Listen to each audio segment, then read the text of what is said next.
Police से लेकर स्थानीय नेता, मंत्री और सरकार तक हरियाणा की जनता का गुस्सा फूट पड़ा है, सिर्फ मनीषा जो उनकी बेटी थी उसके लिए। लगातार मांग उठाई जा रही है। इसमें लीपापोती की जो सबसे पहले खबर आई वो डायल 112 से लेकर स्थानीय पुलिस तक पर, लोहारू थाने तक के जो पुलिसकर्मी थे उन तक पर। यह आरोप किसी और ने नहीं बल्कि मनीषा की मामा ने लगाया। उन्होंने कैमरे पर पुलिस वालों की पूरी पोल खोल कर रख दी। उन्होंने बताया कि आखिरी कॉल जब मनीषा की तरफ से आया उसके बाद क्या हुआ था। मनीषा को लेकर लगातार गांव में, यानी जो भिवाली का ढाड़ी लक्ष्मण इलाका है, वहां पर पंचायत चल रही है। लोग धरने पर बैठे हैं। पूरे गांव को घेर लिया गांव वालों ने। उसमें पुलिस वालों को घुसने तक नहीं दिया जा रहा है। इंटरनेट की सेवाएं तक ठप कर दी गई हैं।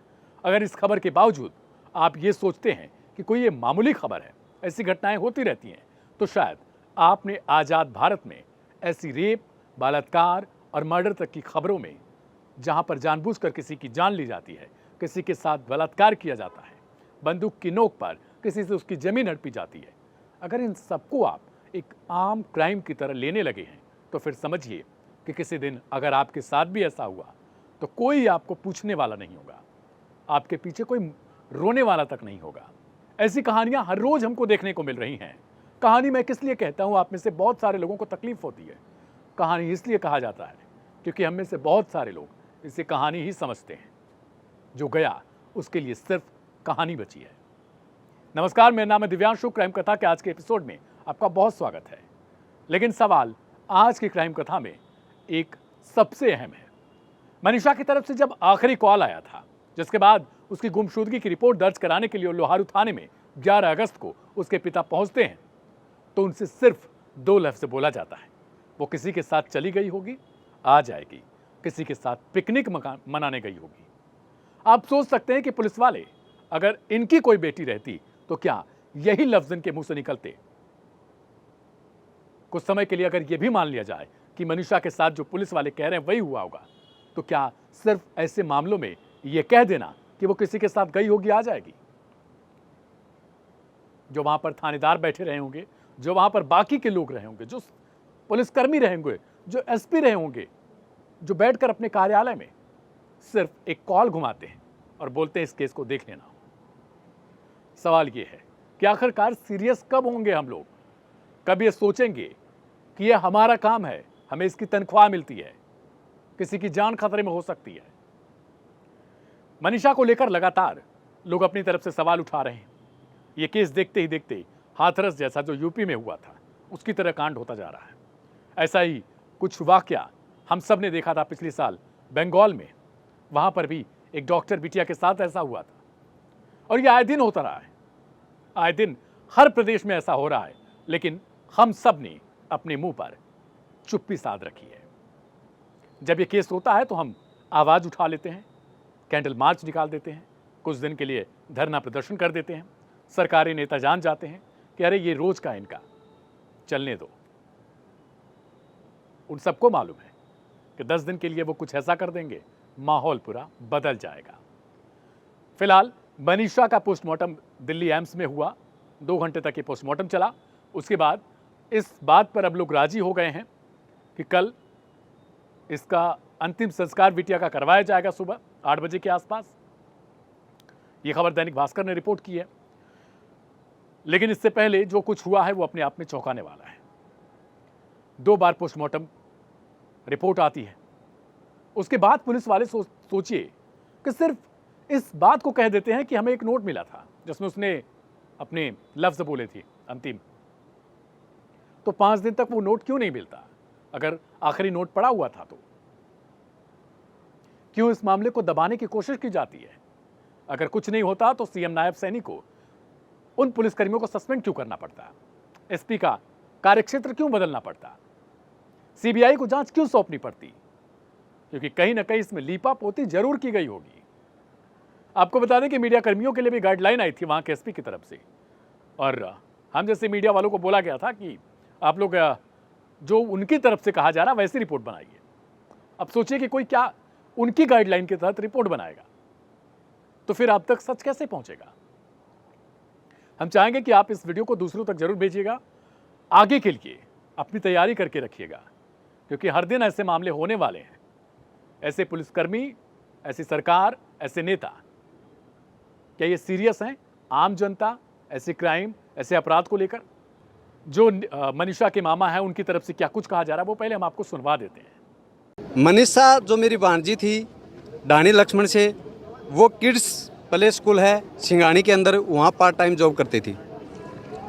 वहाँ से वो 11 तारीख को 1:58 पे बाहर आती है और वो आइडियल स्कूल और कॉलेज दोनों चीज़ें हैं, उसमें बीएससी के लिए वो एडमिशन के लिए जाती हैं, फॉर्म अप्लाई करने के लिए। वहाँ लगभग ये बात घटना है 2:15 बजे की। उसके बाद उस लड़की का कोई अता पता नहीं। 6 बज के शाम को 26 मिनट पे संजय जी के पास, जो मेरा जीजाजी है, लड़की का फादर है, उसके पास रिंग आती है। मात्र 10 सेकंड का फासला देके ही वापस रिंग करते हैं तो कोई उठा ही नहीं हुआ, रिंग स्विच ऑफ हो गया। उसके बाद जैसे ही संजय जी को पता चलता है कि बच्ची मुसीबत में है, वो बस पकड़ के लुहारू से सिंगानी आते हैं। लुहारू वो पार्ट टाइम जॉब करते हैं और वहाँ आने के बाद 112 पे कॉल करते हैं। 112 पे कॉल करते हैं। कॉल करने के बाद 112 आती है, वहाँ आइडियल स्कूल में जाते हैं। वहाँ जाने के बाद जब उनको बोला जाता है कि भैया आप सीसीटीवी दिखाओ, फुटेज दिखाओ, यहाँ लड़की आई है क्या, उन्होंने मना कर दिया, कोई लड़की आई नहीं है यहाँ। उन्होंने आश्वासन दिया था कि 24 घंटे के अंदर हम मुजरिमों को गिरफ्तार करेंगे। तो अभी तक कोई भी गिरफ्तारी नहीं हुई है, नहीं कोई, सिर्फ आश्वासन दिया जा रहा है। और पुलिस क्या कर रही है क्या नहीं, अभी तक हमें कुछ नहीं बताया गया। आपने मनीषा के मामा को सुना। उनके माँ बाप जो मनीषा के हैं वो लगातार रो रहे हैं, क्योंकि आप समझ सकते हैं, अगर आप एक पिता होंगे, आप एक भाई होंगे, अगर आप अभी शादीशुदा नहीं है, फिर भी मैंने बोला कि भाई बहन कोई भी हो सकते हैं, आप चाचा चाची कुछ भी हो सकते हैं, लेकिन आप सोचिए कि किसी की बेटी के साथ ऐसा हो जिसका मुखड़ा तक बचा ना हो, सिर्फ वो हड्डियां बची हो, कंकाल बचा हो, चेहरा पूरी तरीके से गायब हो, शरीर वैसा ही दिख रहा हो, कथित तौर पर आर्गन्स गायब हैं। तो आप सोचिए कि आप पर क्या बीतती। क्या आप इसी तरीके से शांत रहते? वो लोग जो कर रहे हैं क्या उसको गलत ठहरा रहे होते? ऐसा इसलिए होता है क्योंकि पूर्व के समय में कुछ न कुछ ऐसी लीपापोती हो चुकी है जिसके बाद इन पुलिस वालों पर शायद आम जनता का भरोसा नहीं है। सीबीआई से जांच की मांग क्यों की जा रही है? क्योंकि सीबीआई पर अभी आम जनता को थोड़ा बहुत भरोसा जरूर है। एम्स पर किस लिए पोस्टमार्टम के लिए भेजा गया एम्स में? इसी वजह से स्थानीय चीजों को मैनिपुलेट किया जा सकता है, और मैनिपुलेशन नहीं हुआ तो फिर उस नोट को 5 दिन बाद क्यों लाया जाता है? एक थियरी नई नई क्यों गढ़ी जाती है?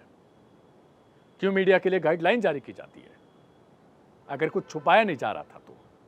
फिलहाल गांव वाले शायद मान चुके हैं, जैसा कुछ मीडिया रिपोर्ट्स ने बताया है कि सुबह अंतिम संस्कार किया जाएगा। जब तक आप ये खबर देख रहे होंगे शायद हो सकता है हो भी गया हो, लेकिन सवाल वही है और बहुत अहम है। मैं आपसे भी गुजारिश करूंगा कि अगर आप ये वीडियो देख रहे हैं अंतिम तक, तो वीडियो को शेयर और लाइक बिल्कुल करना मत भूलिएगा। इसे जरूर करिएगा, दूसरों को जरूर शेयर करिएगा, ताकि उन्हें इस बात पर सोचने पर आप भी मजबूर कर सकें कि अगर आपका कोई होता तो आप क्या करते, आप सवाल खड़ा करते या नहीं करते। 1 दिन 2 दिन कैंडल मार्च निकालने से कुछ नहीं होने वाला। आप वोट देते समय भूल जाते हैं। हर वोट से पहले सोचा करिए कि आपकी बहन बेटी, आपकी इज्जत के लिए कौन सही है कौन गलत है। बीजेपी, कांग्रेस, इनेलो या फिर जो भी हरियाणा में हो, देश में हो, ऐसा नहीं है कि आप किसी एक पार्टी को मैं बोल रहा हूं या आप सोच रहे हो। आप बहुत सोच समझकर वोट करिए ताकि आने वाले समय में आपको पछताना ना पड़े। फिलहाल सीएम नायब सैनी ने सीबीआई जांच के लिए सिफारिश कर दी है। कहा यह जा रहा है कि वो अपनी तरफ से भरपूर कोशिश कर रहे हैं, लेकिन कहीं ना कहीं इसमें हो सकता है कि स्थानीय नेता, मंत्री या कोई ना कोई इस तरीके से, जो सोशल मीडिया पर मैं देख रहा हूँ उसके मुताबिक मैं बता रहा हूँ कि लोगों की राय है कि कॉलेज में भी कुछ इसी तरीके की चीज़ें हुई, क्योंकि बिटिया 11 अगस्त को जो है वो एडमिशन लेने के लिए वहाँ पर पता करने के लिए पहुँची थी। 11 अगस्त की देर शाम वो लापता हो जाती है और 13 अगस्त को उसकी लाश बरामद होती है, और ऐसी अवस्था में जिसको शायद दुनिया का कोई माँ बाप देखना ना पसंद करे। फिलहाल आज की क्राइम कथा में इतना ही विदा लेंगे और शुभ रात्रि तो आपको बोलेंगे, लेकिन आपसे फिर से गुजारिश करेंगे कि वीडियो को लाइक शेयर जरूर करिएगा और हो सके तो चैनल को सब्सक्राइब कर लीजिएगा, क्योंकि क्राइम कथा हर रोज सोमवार से शुक्रवार आपको रात 10 बजे यहीं पर मिलेगा। मेरा नाम है दिव्यांशु, नमस्कार।